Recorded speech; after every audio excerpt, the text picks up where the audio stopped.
નમસ્તે વિદ્યાર્થી મિત્રો, કાલના આપણે લેક્ચરની અંદર જોઈ ગયા હતા કે વર્ગીકરણ કોને કહેવાય, વર્ગીકરણ કઈ રીતે કરવામાં આવે છે અને વર્ગીકરણ કોને આધારે કરવામાં આવે છે. તો હવે આજના આ ટોપિકની અંદર ધોરણ 9ના વિજ્ઞાન વિષયની અંદર આપણે જોઈશું કે વર્ગીકરણ અને ઉદ્વિકાસ એ બંને વચ્ચેનો સંબંધ શું છે, એ બંને કેવા શું માગે છે, તો એ વિશે આપણે જોઈએ. તો છે વર્ગીકરણ અને ઉદ્વિકાસ કે પ્રાણીઓ અને સજીવો છે એનું વર્ગીકરણ છે એ ખૂબ જ જરૂરી છે. અને જરૂરી એટલા માટે છે કારણ કે જો આપણે એના માટેની સમજ મેળવવી હોય, કોઈ પણ ખ્યાલ મેળવવો હોય તો એનું વર્ગીકરણ કરેલું હોય તો આપણે સરળ રીતે એને સમજી શકીએ છીએ. તો કાલે જોઈ ગયા હતા એવી જ રીતે આપણે વર્ગીકરણ છે કોના કોના આધારે કરવામાં આવે છે. તો 3 મુદ્દા છે ખાસ આપણે ધ્યાનમાં રાખવાના કે વર્ગીકરણ કોના આધારે કરવામાં આવે છે. તો એક છે સજીવ શરીરની સંરચનાને આધારે કે સજીવ શરીરનો દેખાવ કેવો છે, એનો રંગ કેવો છે, એનું કદ કેવું છે, બરાબર, એ ખાવા પીવાની રહેણી કણીની બધી રીત કેવી છે, એના આધારે આપણે એક તો એનું વર્ગીકરણ કરી શકતા હતા. બીજા નંબરનો ટોપિક છે કે એના કાર્યોને આધારે. તો કાર્યો છે એ કેવા કેવા કરે છે, બરાબર. તો એ કાર્યોને આધારે ત્રીજા નંબરનું છે ટોપિક કે એની અંદર એના લક્ષણો, વિશિષ્ટ લક્ષણો ક્યાં ક્યાં ધરાવે છે. દાખલા તરીકે જો કોઈ પણ પક્ષીઓ હોય તો પક્ષીઓ છે ઉડી શકે છે, પછી દરિયાઈ પ્રાણીઓ હોય તો તે છે તરી શકે છે, બરાબર. અને કોઈ પણ સરીસૃપ પ્રાણી હોય તો પેટે સરકીને ચાલી શકે છે. એ પોતાના વિશિષ્ટ લક્ષણો થયા. તો આવા લક્ષણો, વિશિષ્ટ કાર્યો અને એની સજીવની શરીર રચના છે એના આધારે આપણે તેને વર્ગીકરણના વિભાગમાં વહેંચી શકીએ છીએ. તો હવે આપણે જોવાનું છે કે હું તમને એક ઉદાહરણ આપું છું કે કોઈ પણ સજીવ છે એના 2 ઉદાહરણ, એક વનસ્પતિ છે એ પણ સજીવ છે, બરાબર, અને પ્રાણી છે એ પણ સજીવ છે. તો વનસ્પતિ છે એ પ્રકાશ સંશ્લેષણની ક્રિયા કરી અને પોતાનો ખોરાક છે પોતાની જાતે બનાવી શકે છે, જ્યારે પ્રાણીઓ છે તે પોતાનો ખોરાક પોતાની જાતે બનાવી શકતી નથી. સજીવો છે એ તો બંને છે, બરાબર, પણ વનસ્પતિ છે સૂર્યપ્રકાશ, પછી કાર્બન ડાયોક્સાઇડ છે, હરિતદ્રવ્ય છે અને પાણી, આ 4 વસ્તુની હાજરીની અંદર પ્રકાશ સંશ્લેષણની પ્રક્રિયા કરી અને પોતાનો ખોરાક પોતાની જાતે જ બનાવે છે, પોતે ખાઈ શકે છે. પરંતુ જો પ્રાણીઓ છે એને ખોરાક ખાવા માટે કોઈ પણ રીતે, પ્રત્યક્ષ રીતે કે પરોક્ષ રીતે, કોઈ વનસ્પતિ ઉપર આધાર રાખવો પડે છે. તમને એમ થશે કે પ્રાણીઓ છે તો એ પોતાની રીતે જ ખોરાક ખાય છે, બરાબર. આપણે જ છીએ, આપણે કિચનની અંદર રોટલી શાક બનાવીએ છીએ તો રોટલી શેમાંથી બનાવી? ઘઉંમાંથી, બરાબર, ઘઉંના લોટમાંથી. તો ઘઉં ક્યાંથી આવ્યા? ઘઉં તો એક પ્રકારનો છોડ જ છે, બરાબર. તો છોડ શું છે? એ વનસ્પતિ છે. તો વનસ્પતિ તો પ્રકાશ સંશ્લેષણની પ્રક્રિયા કરે છે, એટલા માટે જ કે છે બંને સજીવ, એક પ્રાણી છે એક વનસ્પતિ છે, બંને સજીવ છે, પરંતુ બંનેમાં ભિન્નતા શું છે?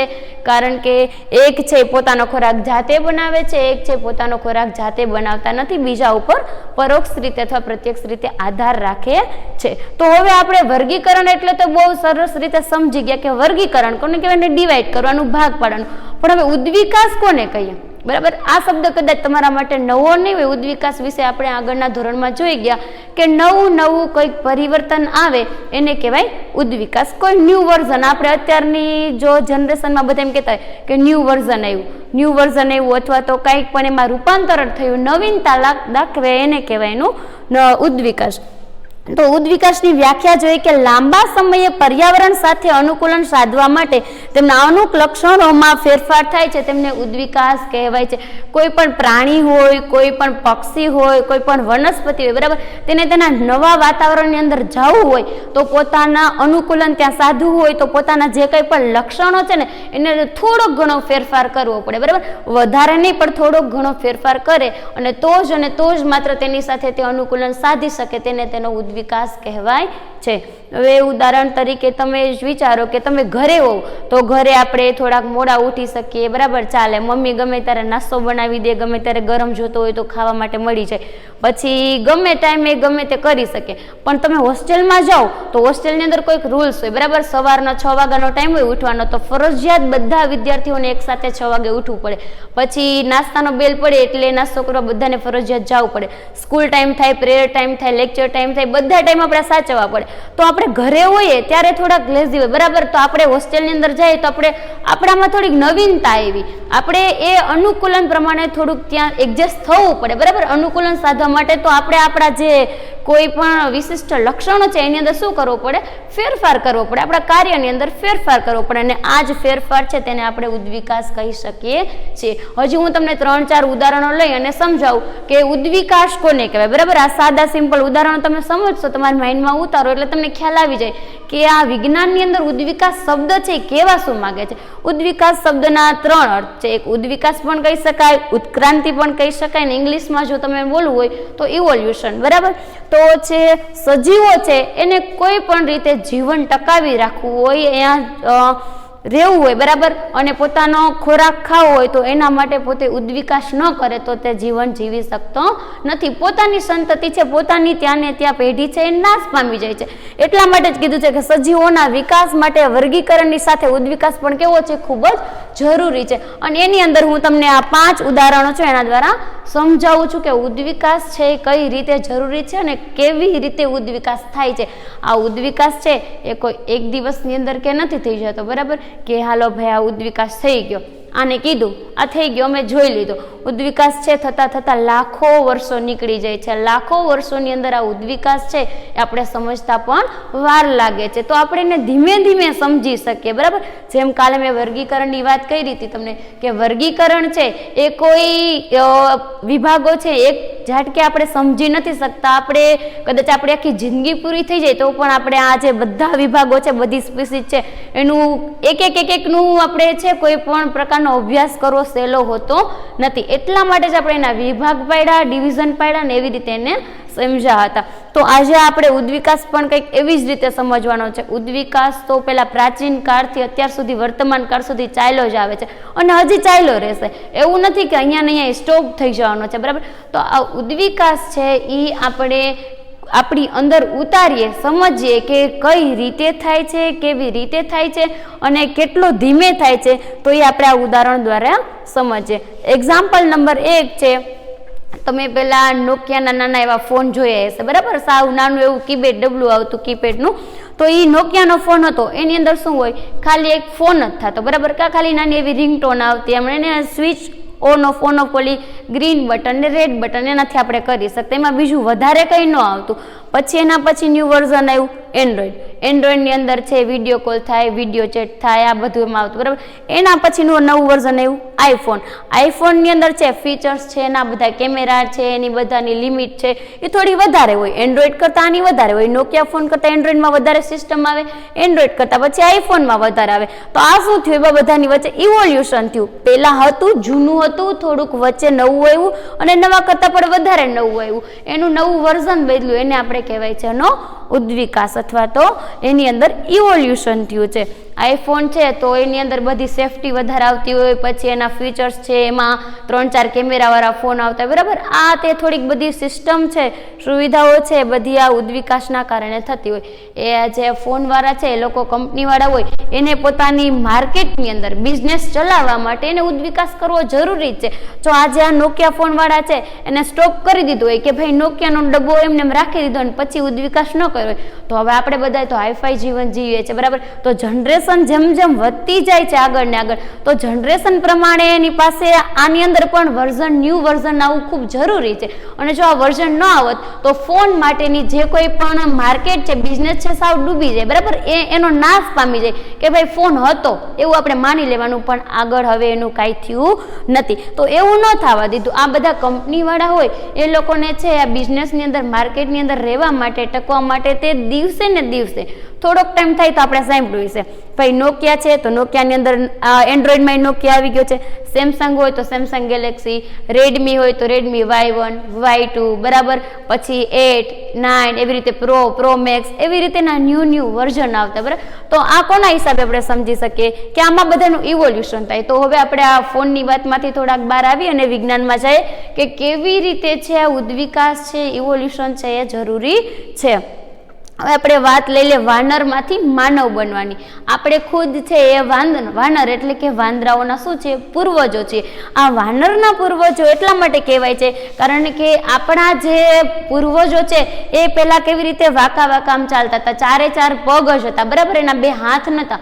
પછી ધીમે ધીમે એનામાં છે ઉત્ક્રાંતિ આવી, ઉદ્વિકાસ આવ્યો અને ઊભા થતા ગયા અને પોતાના જે આગળના બે પગ છે એનો તે હાથ તરીકે ઉપયોગ કરવા માંડ્યા, બરાબર. અને એનો હાથ તરીકે ઉપયોગ કરે તે ખોરાક ખાય છે, પછી ઝાડ ઉપર લટકે છે, આ બધું તે તેના હાથનો ઉપયોગ કરીને કરતા હતા. પછી એની ખોરાક ખાવાની રીતમાં પણ ફેર હતો, કારણ કે તે લોકો છે કંદમૂળ ખાતા, પછી માંસ જે તે કંઈ પણ આડું આવે, પાંદડાઓ, સળીઓ, એ બધું ખાઈ લેતા હતા.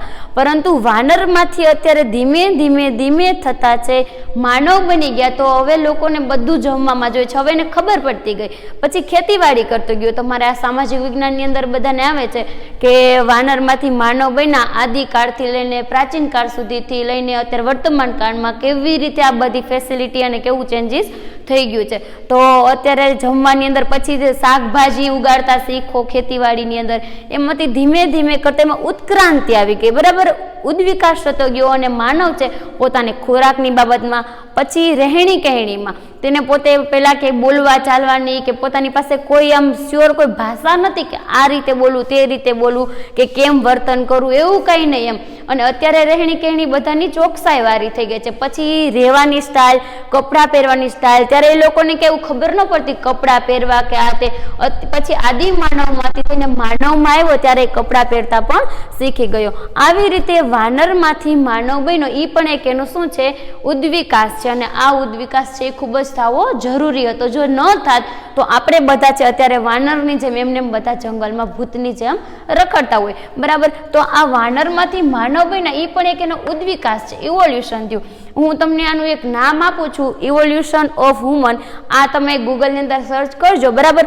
તો એમાં એની ઇમેજ, એના ન્યૂઝ છે, એના વિડીયોઝ એ ખુલશે. એની અંદર 2-3 સ્ટેપ ઉપર જવા દેશો ને એટલે નીચે આખા ફોટાની સિરીઝ આવશે. પહેલા સાવ વાંકા વાંદરો હતો, પછી થોડોક ઊભા થાય, પછી એના કરતા આગળ એવી રીતે આગળ જતા આપણી ખુદની જેમ અત્યારે તમે જોઈ શકો તો આપણે કેવી રીતે 2 પગે ચાલી શકીએ અને ટટ્ટાર ઊભી શકીએ. જ્યારે વાનર છે એનું શરીર છે ટટ્ટાર હતું નહીં, પાછળથી એનું કરોડરજ્જુ છે એ વળેલું હતું, પછી એની પાછળ પૂંછડી હતી, ખોરાકની રીતે, રહેણી કહેણીની રીતે, બધી રીતે અલગ હતા. તો હવે આ છે એ આપણે છે એમાં અને વાનરની અંદર ઘણો બધો ફેર હતો. એ પ્રાચીન કાળના વાનર અને અત્યારે વર્તમાન કાળની અંદર આપણે માનવ બની ગયા. તો આનો ઉદ્વિકાસ છે તમે આંખે જોઈ શકો છો, બરાબર. તમે આના વિડીયોઝને જોજો એટલે તમને મજા આવશે કે ખ્યાલ આવશે કે આ જે કહેતા હતા એ સાચું છે કે ખોટું. પછી આપણે હજી એક ઉદાહરણ લઈએ રીંછનું, કે જે તમે જંગલની અંદર જાઓ અથવા તો કોઈએ ન જોયા હોય તો ડિસ્કવરી ચેનલમાં કે સક્કરબાગમાં ગયા હો તો ત્યાં તમે રીંછ જોયા હશે. તો જંગલની અંદર જે રીંછ હોય ને એનો રંગ છે ને કાળો હોય છે અને એના શરીર ઉપર આટલી બધી રૂવાટી આવેલી હોતી નથી, કારણ કે જંગલો હોય તો ત્યાં ઘટાદાર વૃક્ષો હોય તો એની ઉપર તો તડકો એટલો પડે નહીં, એટલે એની કાળી ચામડી, કાળો કલર હોય તો ચાલે, એટલે એને શરીર છે એટલું બળતું નથી. પરંતુ ધ્રુવ પ્રદેશના સફેદ રીંછ હોય છે, એનો કલર રીંછનો સફેદ એટલા માટે હોય કારણ કે ત્યાંનું અનુકૂલન સાધવા માટે પોતાને છે ગરમી તો પડતી નથી, બરાબર. અને પોતાના શરીર ઉપર એટલા જાડા અને ઘાટા બરછટ રૂવાટી હોય છે. આ રૂવાટીનું કારણ શું હોઈ શકે કે આ રૂવાટી છે ધ્રુવ પ્રદેશની ઠંડી સહન કરવા માટે એના શરીર ઉપર આવેલી હોય છે. અને ત્રીજા નંબરનો એક કે એની પાસે એક સફેદ કલરનો કલર હોય છે, એટલે એ પોતે શું કરે છે ખબર, પોતાને બચવા માટે તેનો ઉપયોગ કરી શકે. કોઈ બી એના ઉપર મોટું પ્રાણી છે એટેક કરવા આવે, રીંછને મારવા આવે, ત્યારે રીંછ શું કરે છે, પોતાનો સફેદ રંગ હોય એટલે આખું મીચી અને આમ કરીને આડોટી જાય બરફની અંદર. તો છે સામેવાળાને ખ્યાલ નથી આવતો કે અહીંયા રીંછ છે કે કોઈ પણ પ્રાણી સૂતું છે.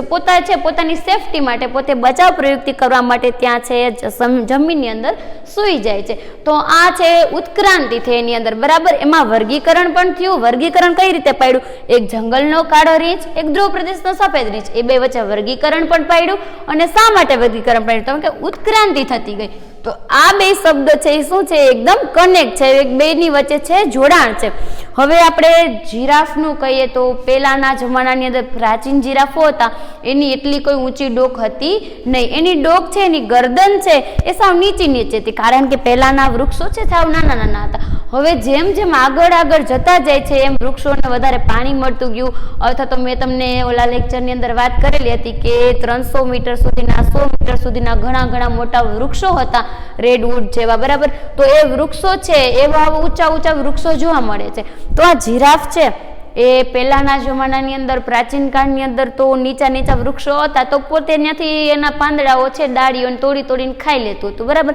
પણ જેમ જેમ આગળ સમય જતો ગયો એમ વૃક્ષોની છે ઊંચાઈ વધતી ગઈ, વૃક્ષોની ઊંચાઈ વધતી ગઈ એમ આ જીરાફ છે એને ખાવાના ફાફા પડવા માંડ્યા. તો પોતાને છે ખોરાક ખાવો છે, બરાબર, પોતાને ખાવું છે. અહીંયા સુધી છે જીરાફ ઝાડ સુધી પહોંચી નથી શકતું, રોજે રોજ ટ્રાય કરે કે ત્યાં મારે ખાવું છે. એના માટે એની ગરદન છે એ રોજ ને રોજ ખેંચાતી ગઈ. એમાંથી ઉદ્વિકાસ છે, ઉત્ક્રાંતિ થઈને ઇવોલ્યુશનના કારણે છે એની ગરદન છે, એની ડોક છે લાંબી થતી ગઈ. પ્રાચીન કાળની અંદર એની ગરદન છે સાવ ટૂંકી હતી, પણ વર્તમાન જીરાફ જોઈએ આપણે તો તમને ખ્યાલ આવે કે તમે બહુ ઊંચું જોવ ત્યારે તો એની ગરદન સુધી, આખા એના મોઢા સુધી પહોંચી શકો, જોઈ શકો, બરાબર.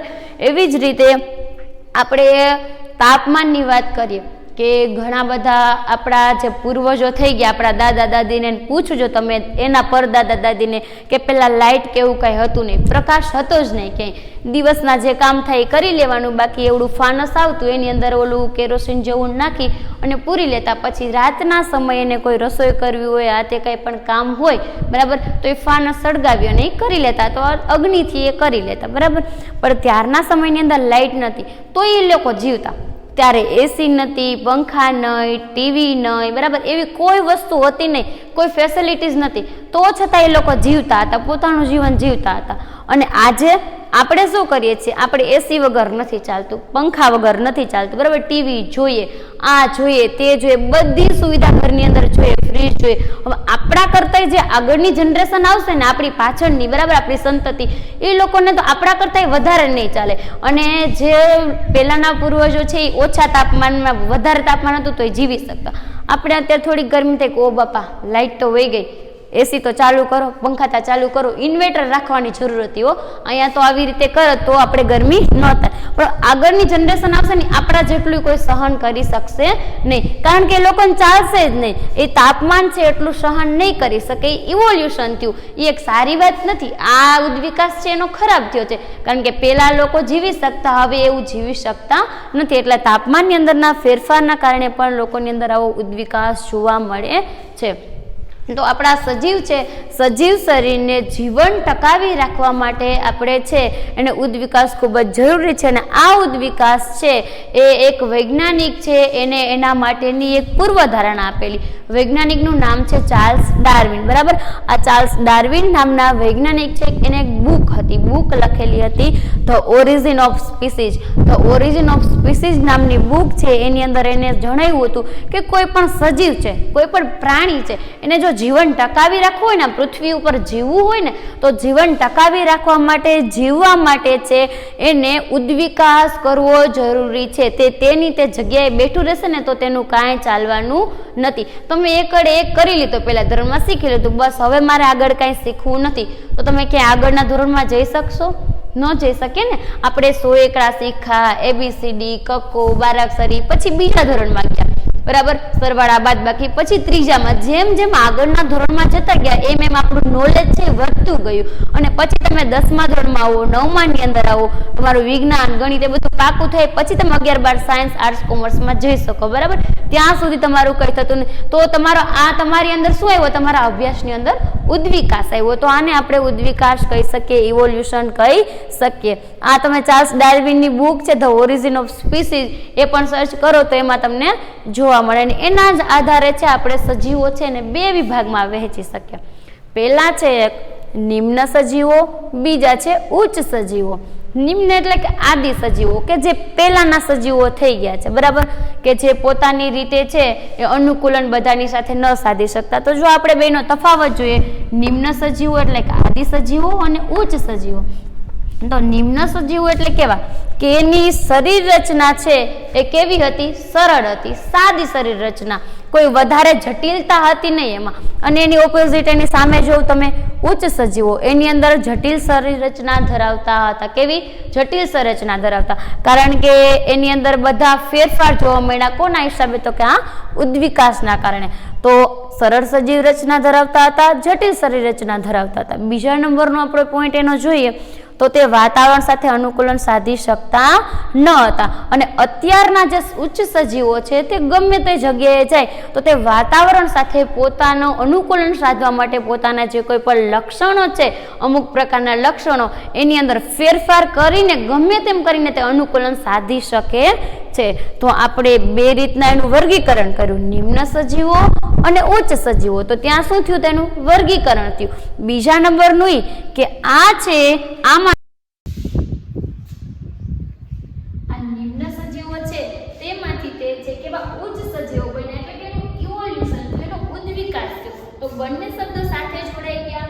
કોણ કોણ? તો કે વર્ગીકરણ અને ઉદ્વિકાસ. બંનેના વિભાગ પણ પડી ગયા અને નવીનતા પણ આવી, ન્યુ વર્ઝન પણ આવી ગયું. તેને આપણે વર્ગીકરણ અને ઉદ્વિકાસ કહી શકીએ છીએ. તો આજના લેક્ચરની અંદર તમને ઉદ્વિકાસ કોને કહેવાય વધારે સમજાવવાનું હતું મારે. વર્ગીકરણ તો આપણે આગળના લેક્ચરની અંદર જોઈ ગયા હતા. કોઈ પણ વસ્તુ હોય એના વિભાગ પાડવા, એના લક્ષણોના આધારે, એના શરીર રચનાના આધારે અને એના વિશિષ્ટ જે કાર્યો હોય છે તેના આધારે એના જે કોઈ પણ વિભાગ પાડીએ તેને આપણે એનું વર્ગીકરણ કહીએ છીએ. અને બીજા નંબરનું ઉદ્વિકાસ, કે પોતાનામાં નવીનતા આવે, એડજસ્ટમેન્ટ કરે, બરાબર. પોતાને ગમે તે જગ્યાએ જવું હોય તો ત્યાં એડજસ્ટ થવું પડે, એને કહેવાય ઉદ્વિકાસ, બરાબર. તો આજના લેક્ચરની અંદર આપણે એટલું જ જોવાનું હતું. નેક્સ્ટ વર્ગીકરણ કઈ રીતે અને કયા કયા વિભાગની અંદર, કયા સમૂહોની અંદર કરવું એ આવતા લેક્ચરની